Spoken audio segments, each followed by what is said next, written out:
Welcome to the Slop Farm. Enjoy the video. You're going to start by prepping both devices.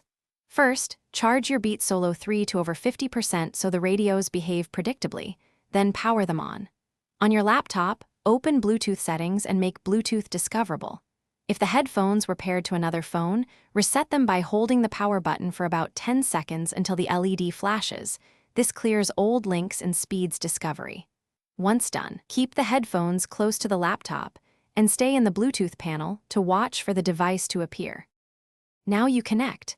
In the laptop's Bluetooth list, select Beats Solo 3 when it appears. You'll hear a tone from the headphones confirming the attempt.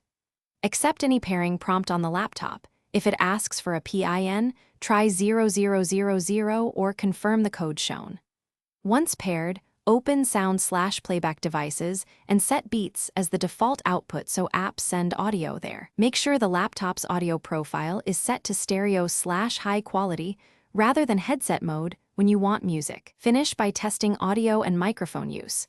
Play a track, adjust laptop volume, and verify the Beats show as connected. If your laptop lacks reliable Bluetooth, use a small USB Bluetooth dongle or plug a 3.5 cable for immediate wired playback. Wired mode bypasses drivers. If sound drops or pairing fails, unpair the headphones in your laptop settings, reset the Beats again, then reinitiate pairing. This step clears cached profiles that commonly cause conflicts.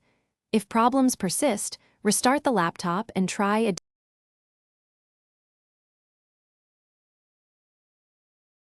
Thanks for watching. Consider subscribing if we helped you today.